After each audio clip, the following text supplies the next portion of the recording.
Je pense que c'est un sujet après lequel on soupire. Il y a cet encouragement qu'on donne et celui qu'on attend. Et je pense qu'on attend souvent plus que ce qu'on nous donne. Certaines personnes auraient certainement envie de crier ce matin, mais de grâce, encouragez-moi. Je suis là, j'existe. Vous ne voyez pas que je souffre?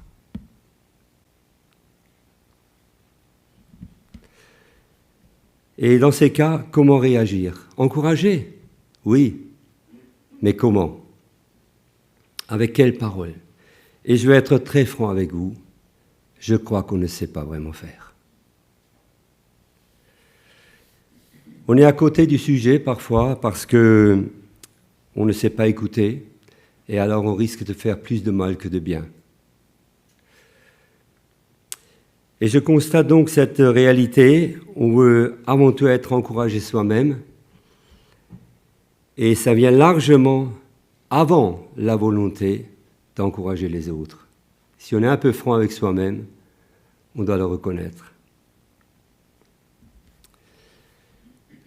Larry Crabb, qui a écrit beaucoup de livres, certains en ont certainement lu, c'est un conseiller en relation d'aide.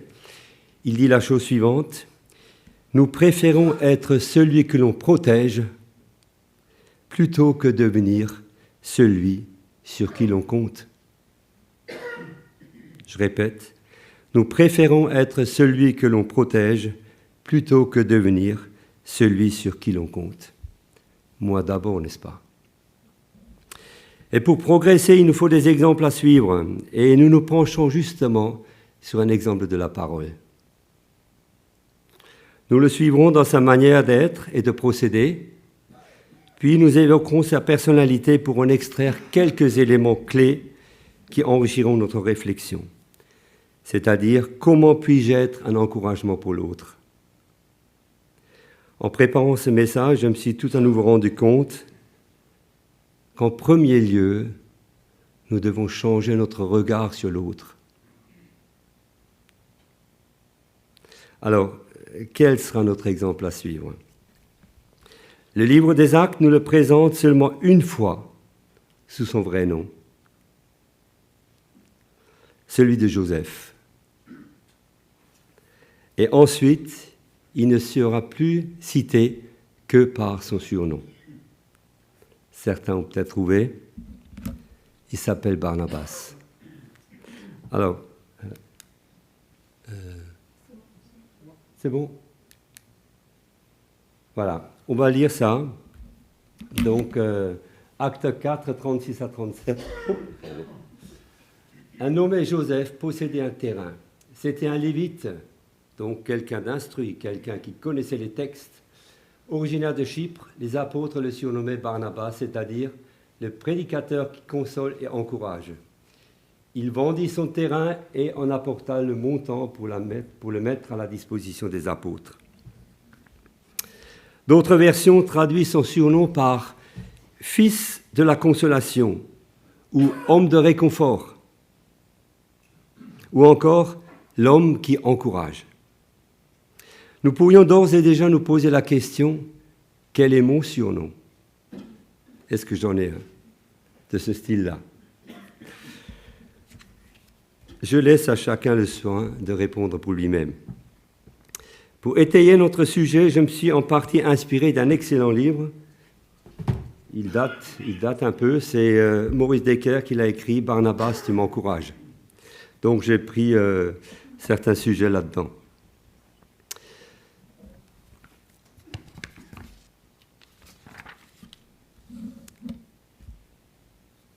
Alors, nous allons le suivre. On va prendre quelques passages. On va prendre un autre passage dans Acte 9.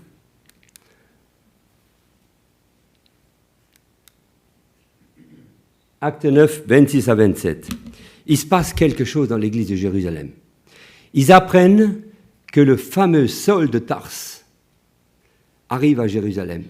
Et ils sont sans dessus, sans dessous. 3 ans auparavant, Saul était encore un terroriste religieux, un fanatique, comme ce qu'on entend en ce moment parfois. Et avant de devenir un disciple authentique de Jésus-Christ, il était là sur le chemin de Damas, et c'est là que le Seigneur l'a foudroyé. Et c'est là qu'il rencontre le Seigneur. C'est là qu'il est transformé.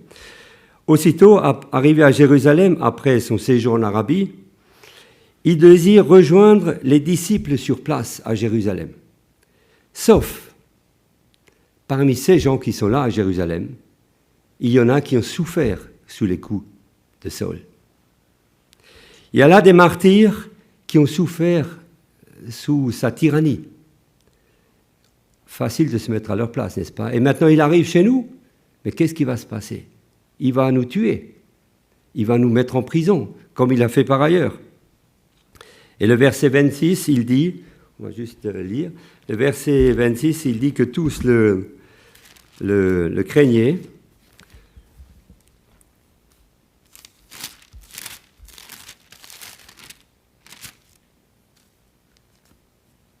Lorsqu'il se rendit à Jérusalem, Saül tâcha de se joindre aux disciples, mais tous le craignaient, ne croyant pas qu'il soit un disciple. Alors Barnabas, l'ayant pris avec lui, le conduisit vers les apôtres et leur raconta comment sur le chemin Saül avait vu le Seigneur, qui lui avait parlé et comment à Damas il avait prêché franchement au nom de Jésus. Barnabas l'a pris avec lui.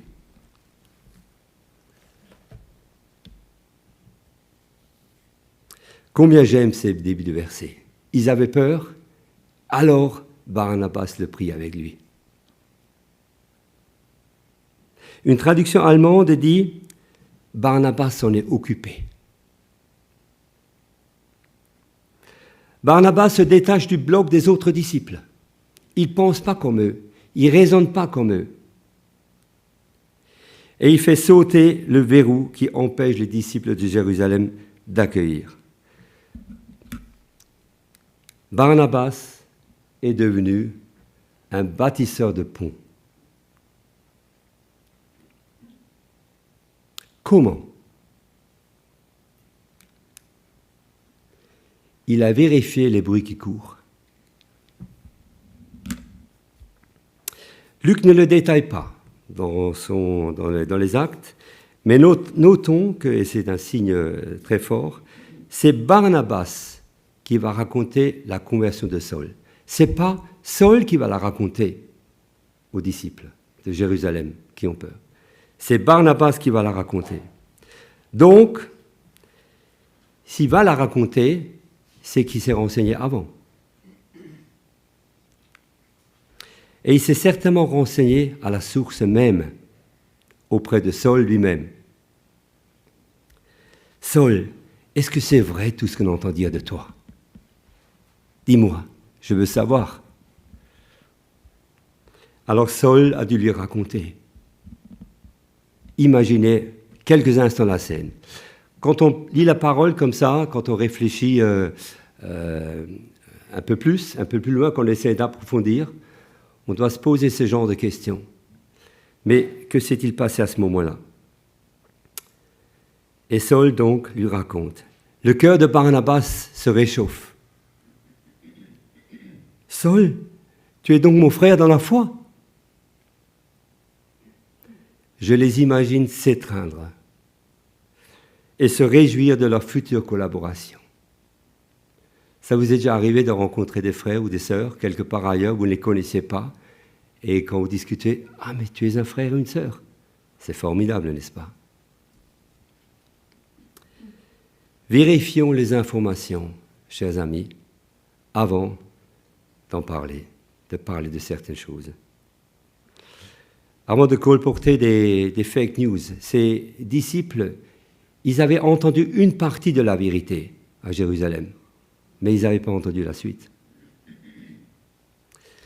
On est si prompt à secouer nos coussins de plumes qu'on ne pourra plus jamais rattraper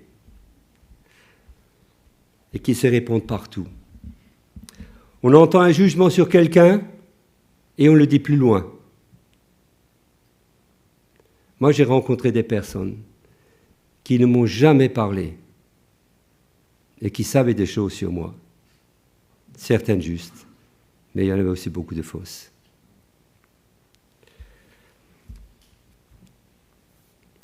Barnabas connaît la vérité sur la transformation de Saul. Et cette vérité le propulse dans une autre dimension. Une autre dimension d'écoute, une autre dimension de vision. Et à présent, Barnabas doit faire face à l'église de Jérusalem. Tout le monde a peur. Et ce Saul, il veut justement aller à l'église, mais comment faire? Alors, comme c'est le cas pour cette église, nos jugements sont souvent figés dans le passé. Nous sommes comme atteints de cécité spirituelle, incapables d'imaginer le moindre changement chez l'autre.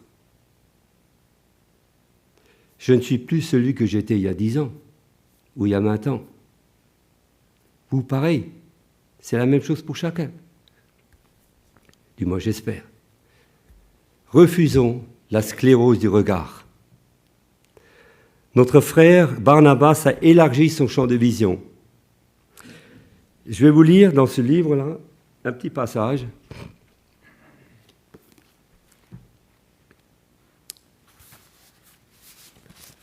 Maurice Decker a écrit, il cite l'humoriste américain Mark Twain, qui a dit avec beaucoup d'à-propos, je ne sais pas, certains connaissent peut-être cet humoriste, moi je ne le connais pas. Alors il dit la chose suivante, de tous les hommes que je connais, le seul intelligent, c'est mon tailleur, celui qui me fait les habits. Parce que chaque fois que je vais chez lui, il reprend mes mesures. Quant aux autres, ils m'ont mesuré une fois pour toutes et se figurent que leur jugement est toujours à ma taille. Il y a beaucoup de sagesse là-dedans.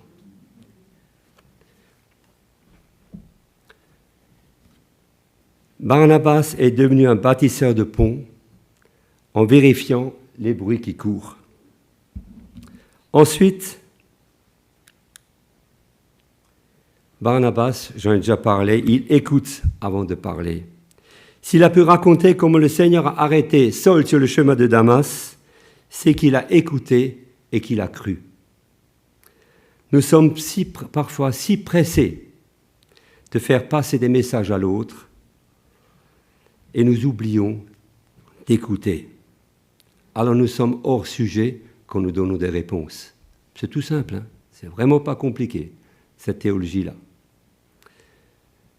Nous dégainons nos références bibliques et notre soi-disant expérience personnelle au lieu d'offrir simplement une présence ou peut-être une étreinte ou partager une émotion, un sanglot. Et nous croyons être spirituels avec nos références bibliques qui ne sont parfois pas toujours appropriées. J'ai vu un geste ce matin, vous l'avez peut-être vu aussi. Christelle, oui, s'appelle. Elle était là, elle était dans son émotion. Et il y a une main qui s'est tendue vers elle.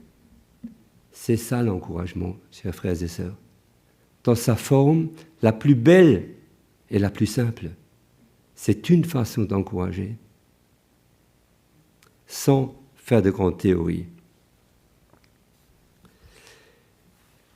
Mais c'est vrai, écouter comporte un risque. Parce qu'on ne sait pas toujours comment répondre. Est-ce que je saurais répondre à son problème? Alors, pour éviter le problème, qu'est-ce qu'on fait? On évite la personne. Je ne sais pas quoi lui dire, alors je l'évite. Peut-être pas ici, mais je l'ai vu ailleurs. Écouter, chers frères et sœurs, est un acte d'amour. Car on prend du temps pour l'autre.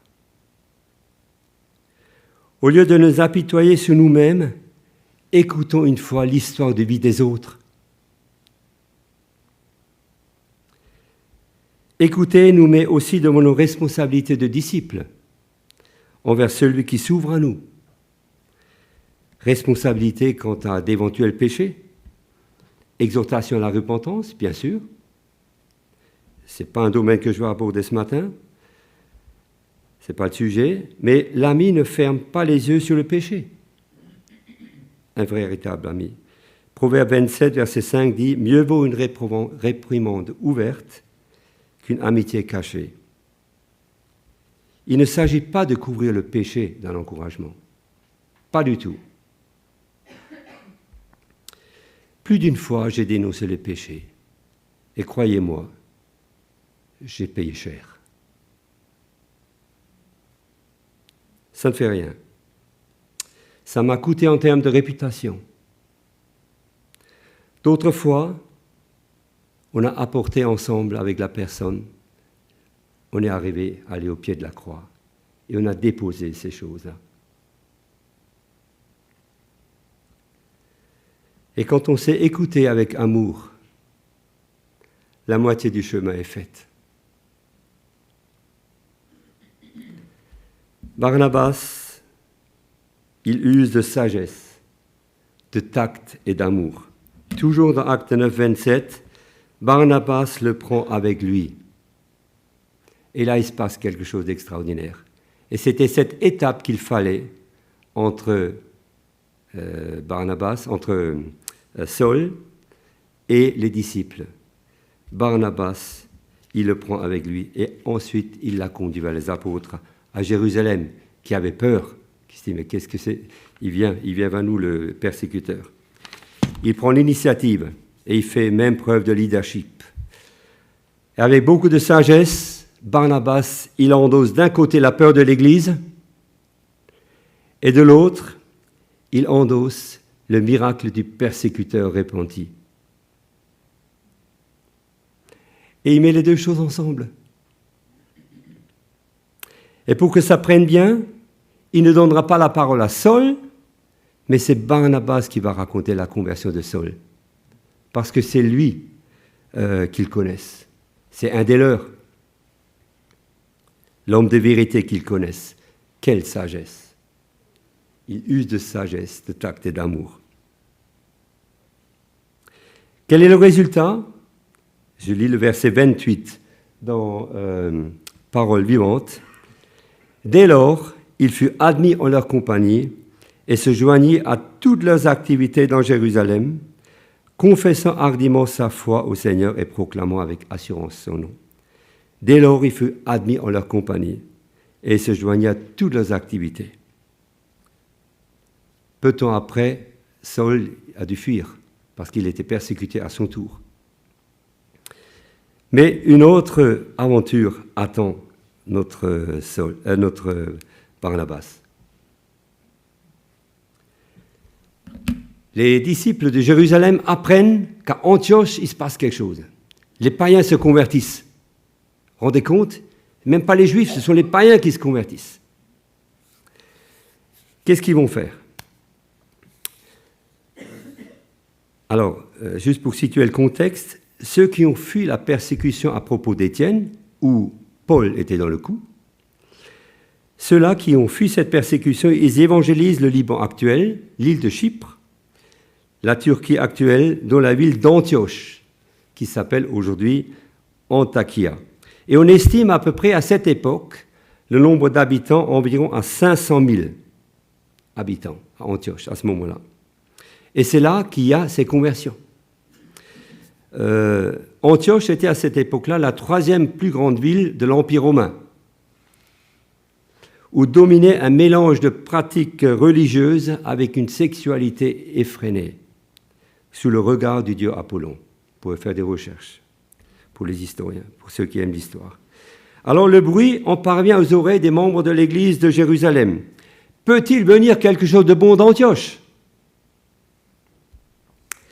Cette ville idolâtre, c'est pas possible. Barnabas va voir ce qui s'y passe. Encore lui qu'on envoie. Barnabas il va 500 kilomètres. Il prend la route vers le nord. Et Acte 11, verset 23, dit « Lorsqu'il fut arrivé et qu'il eut vu la grâce de Dieu, il n'a pas vu la même chose que ce qu'avaient vu les autres qui ne sont pas déplacés. Il a vu tout à fait différemment des choses.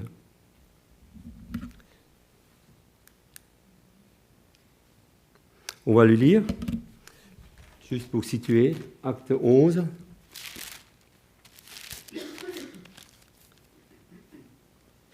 Le bruit en parvint aux oreilles des membres de l'église de Jérusalem et ils envoyèrent Barnabas jusqu'à Antioche.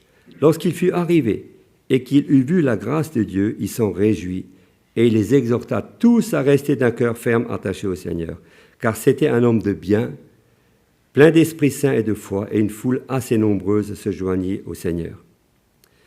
Barnabas se rendit ensuite à Tars pour chercher Saul, et l'ayant trouvé, il l'amena à Antioche. Pendant toute une année, ils se réunirent aux assemblées de l'Église, et ils enseignèrent beaucoup de personnes. Ce fut à Antioche que pour la première fois, les disciples furent appelés chrétiens.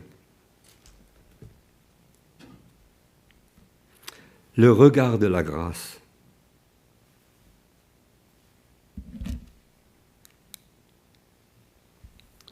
Lorsqu'il fut arrivé et qu'il vit la grâce de Dieu. Parole vivante traduit ce que la grâce de Dieu avait opéré. Cette église, elle était certes complètement différente de cette église de Jérusalem. Jérusalem, c'était les Juifs qui sont convertis. Antioche, c'était les païens. Donc, certainement, il n'y avait rien à voir. Mais le frère Barnabas lui porte le regard de la grâce. Chers amis, le regard de la grâce met notre vis-à-vis en confiance et le libère. Il encourage et fait grandir. Il met en confiance et interpelle en même temps. Il reconnaît l'œuvre de Dieu dans un cœur. Souvent, quand on décrit un chrétien, quand on parle d'une personne, « Oh, si tu savais. » Ouais. Est-ce qu'on sait aussi reconnaître ce que le Seigneur fait dans la vie de telle et telle personne? Vous vous rappelez ce jeune homme riche qui est venu à Jésus. Jésus savait qu'il allait lui tourner le dos par après. Marc dit, alors c'est un verset que j'aime par-dessus tout. Jésus, l'ayant regardé, l'aima.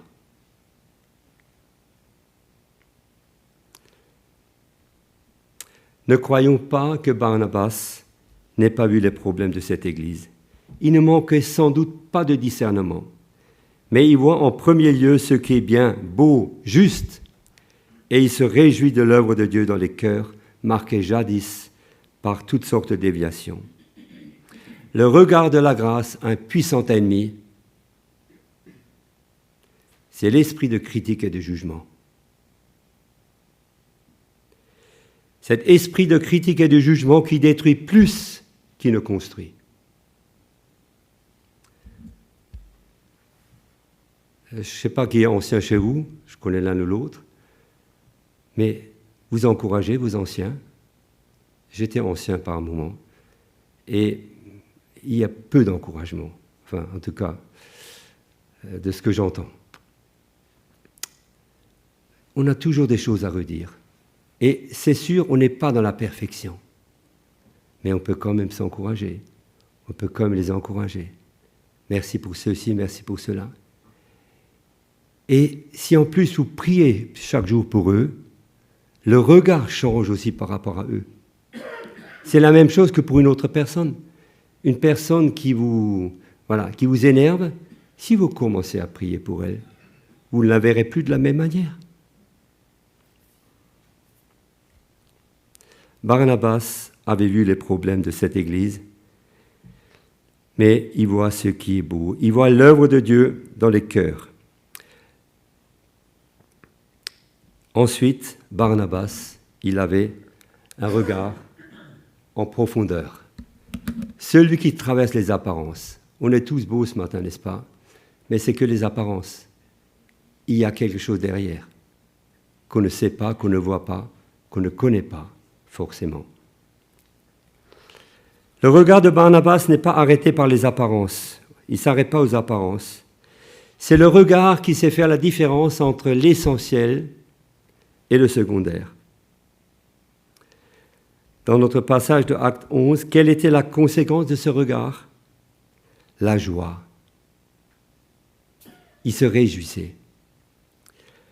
La vraie joie pousse dans le terreau de la grâce.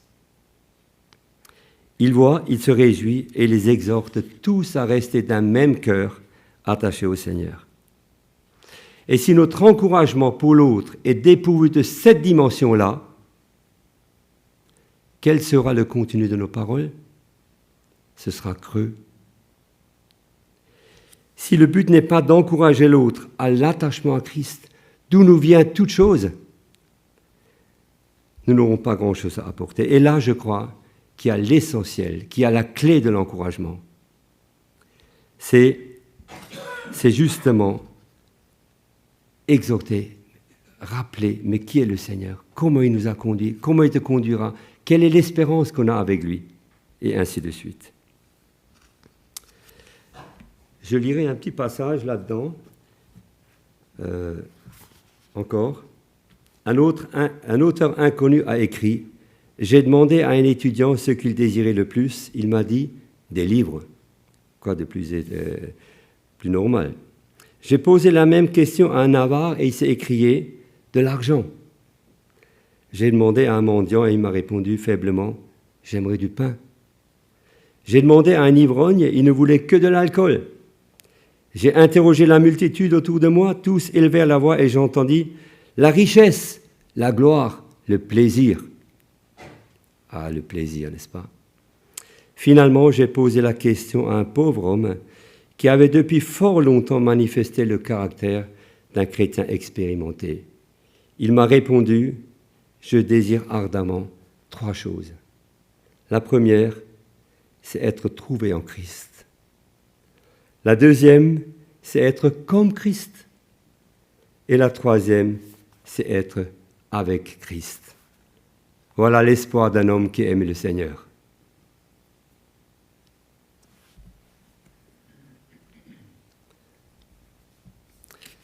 Nous arrivons à la véritable identité de Barnabas.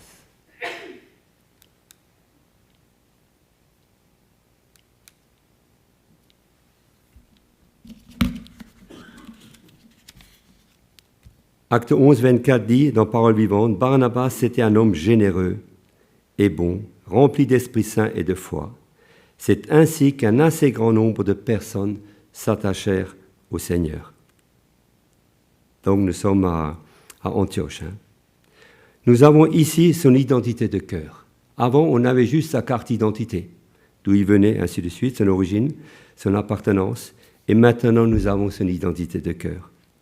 Un homme généreux et bon, rempli d'Esprit Saint et de foi. La bonté de Barnabas s'inscrit dans les fruits de l'Esprit, Galates 5, versets 22 jusqu'à 24. Ces choses lui ont été données car Barnabas était un homme régénéré, pleinement régénéré. Il avait crucifié sa chair avec ses passions et ses désirs. Les désirs de la chair sont toujours orientés vers mes satisfaction. Le fruit de l'esprit, donc le fruit de l'esprit c'est l'amour, la bonté, la patience, ainsi de suite. Le fruit de l'esprit se développe dans un cœur mort à lui-même. Pas autrement. Si je n'apprends pas à mourir à moi-même, le fruit de l'esprit ne peut pas s'épanouir. Jésus dit, si le grain de blé qui est tombé en terre ne meurt, il reste seul, mais s'il meurt, il porte beaucoup de fruits. Si quelqu'un est conduit par l'Esprit, si quelqu'un qui est conduit par l'Esprit peut encourager l'autre à rester d'un cœur ferme, attaché au Seigneur, c'est parce qu'il l'est lui-même. Sinon, les paroles, c'est du toc. L'amour véritable se soucie avant tout du bien-être spirituel de l'autre. Et recherche ce qui est bon et bien pour son édification. Pour Barnabas,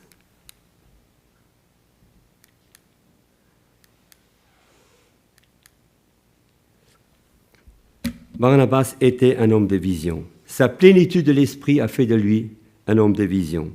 En arrivant à Antioche, alors je résume, Il se réjouit de l'œuvre de Dieu.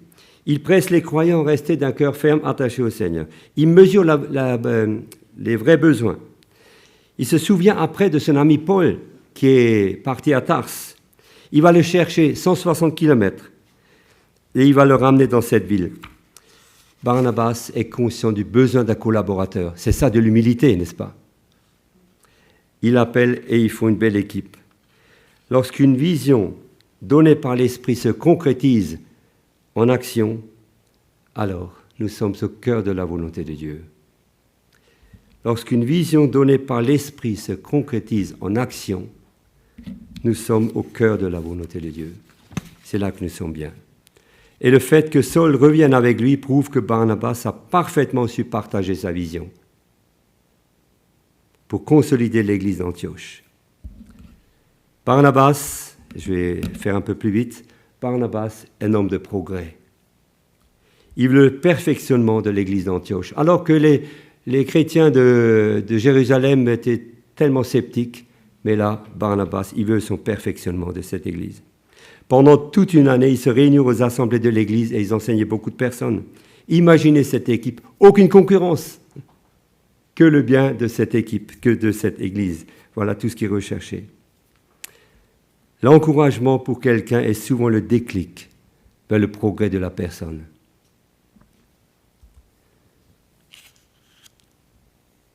Et pour entamer la fin, il y avait là un compagnon de route.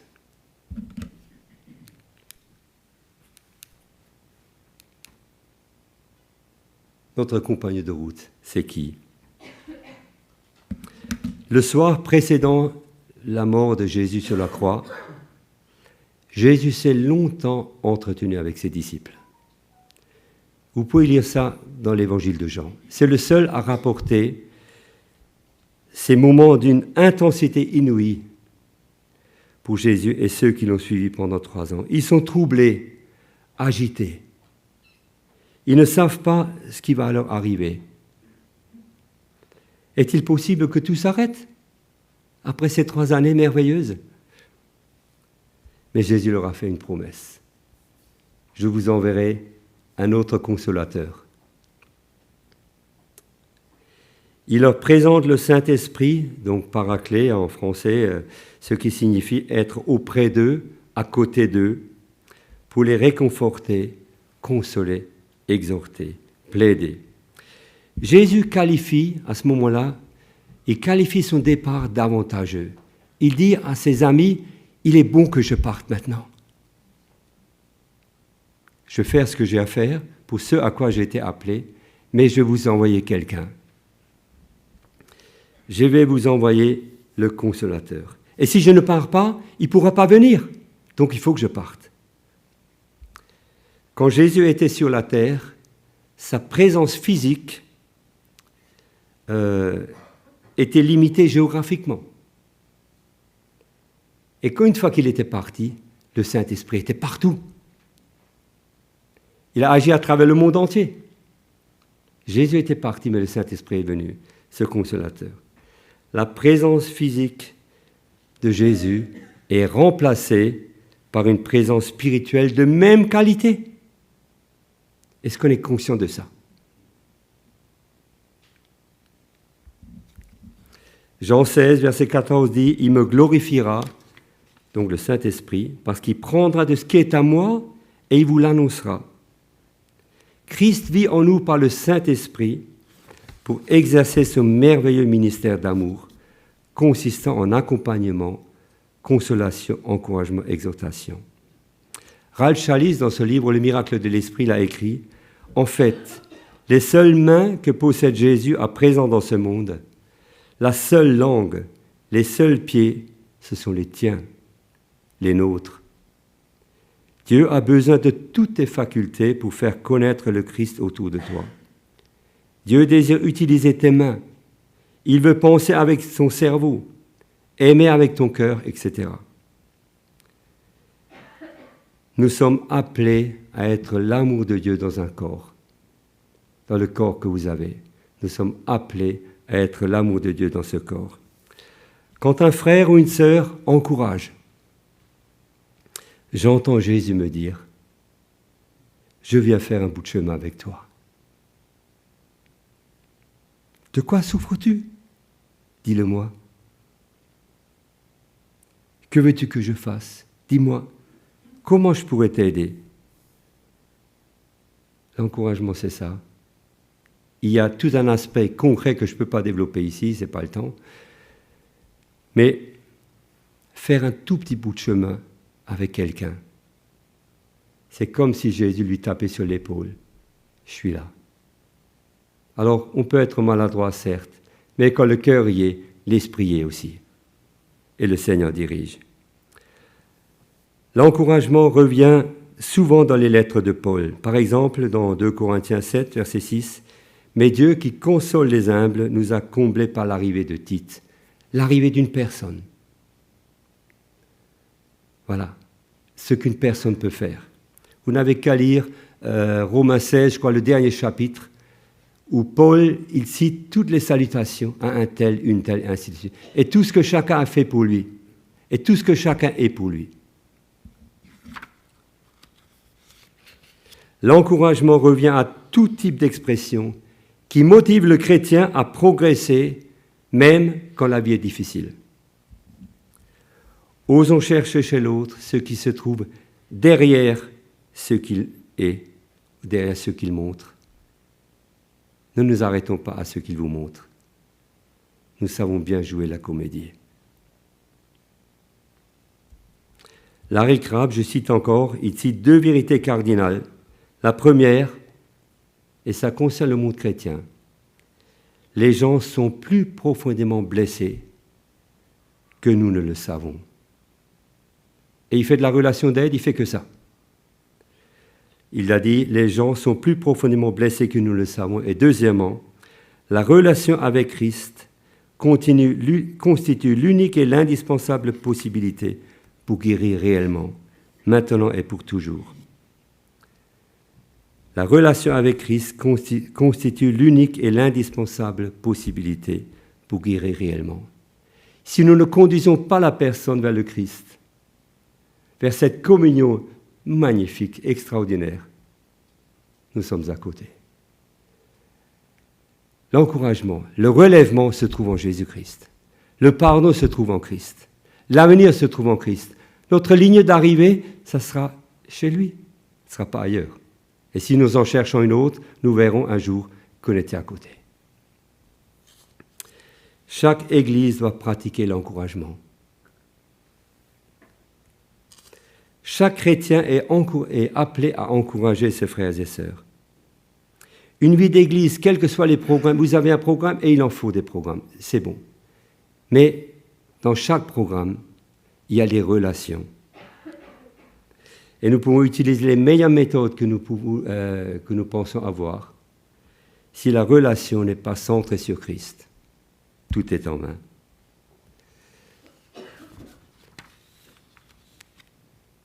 Quand nous nous réunissons, nous devrions rechercher une connaissance plus profonde du Christ et encourager l'autre dans cette dimension-là. Faisons de l'Église locale, via nos relations, une communauté restauratrice. L'Église est un hôpital spirituel. Il y a beaucoup de malades dans les églises. Mais nous avons tout en main pour nous amener les uns et les autres à la guérison, si nous le voulons. Et je crois que souvent, nous n'avons pas trop envie d'être guéris, n'est-ce pas? Je vous laisse un magnifique sujet de prière. Il se trouve dans Philippiens 1, 9 à 11.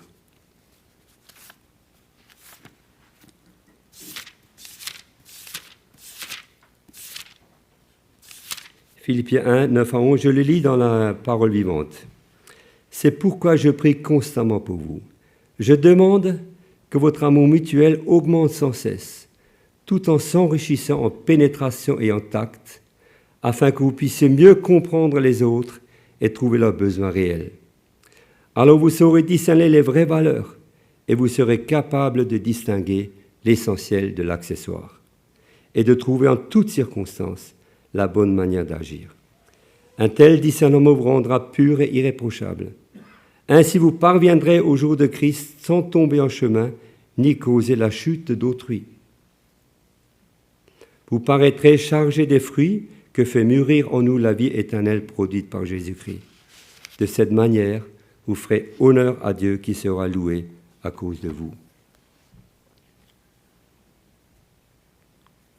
Tout à l'heure, avant de franchir cette porte peut-être, ou dans le sas d'entrée, réfléchissez. Quelle est la personne que je pourrais encourager ce matin? Ne prenez pas celle où c'est le plus facile. Choisissez quelqu'un qui vous embête peut-être parfois. Dites-lui peut-être pour la première fois que vous l'aimez. Ou demandez-lui, tu voudrais que je prie pour toi, alors donne-moi un sujet de prière. Tu voudrais que je fasse un petit bout de chemin avec toi cette semaine, je viens. Je laisse tout de côté et je viens. Réfléchissez à une personne. Je suis souvent estomaqué de voir avec quelles paroles creuses on se quitte le dimanche matin après un culte. Ça me surprend. Et je visite pas mal, j'ai déjà vu pas mal d'églises. Au lieu de nous exhorter à rechercher la plénitude en Christ. Vous réjouirez et vous serez réjouis par le résultat, lorsque vous osez faire le pas. Alors, faites-le peut-être ce matin. Je le dis timidement, mais allez vers quelqu'un pour l'encourager. Vous savez, les meilleurs encouragements, ce sont ceux où il n'y a pas beaucoup de paroles. Parfois, on parle beaucoup pour ne rien dire. Mais essayons de nous laisser canaliser par le Saint-Esprit pour encourager quelqu'un avec les paroles que l'Esprit nous donne. C'est notre compagnon de route. Je propose qu'on prie. Seigneur, nous voulons te louer parce que tu es proche. Nous voulons te louer parce que tu nous as montré ce que c'était qu'écouter, aimer et dire des paroles sensées. Seigneur, tu nous as ouvert un chemin et tu nous as dit que nous devons aussi mourir à nous-mêmes, alors que toi, tu es mort pour nous donner cette vie nouvelle qui n'aura de sens qu'en toi. Permets, Seigneur Jésus, que notre vie se fonde sur toi, en toi et par toi, et garde-nous de rechercher la futilité. Merci de nous accompagner. Tu vois, Seigneur, je me sens tellement misérable, mais je sais que tu es mon Dieu, et tu es le Dieu de mes frères et sœurs ici. Tu es le Père des miséricordes et le Dieu de toute consolation. Alors que par Jésus-Christ, nous puissions te faire connaître. Bénis cette assemblée. Merci Seigneur pour les amitiés que j'ai ici et qui m'ont déjà souvent porté. Je te loue pour tous tes bienfaits. Accompagne chacun parmi nous ce matin et fais-leur grâce, fais-leur du bien.